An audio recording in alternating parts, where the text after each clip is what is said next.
everybody. I had a skiing accident almost a year ago. Apparently after MRT, it was obviously that I have a torn ACL. So Dr. Weber repaired it perfectly.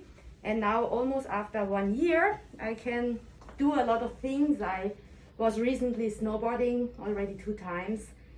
I also do a lot of mountain biking, which is also possible again, and also climbing.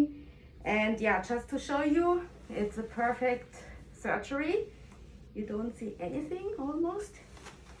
And I can do squats, as probably everybody can do. And yeah, so this knee was in the surgery, so it's now even stronger here as the other one. So now I have to work on my knee, which is now smaller than the other one.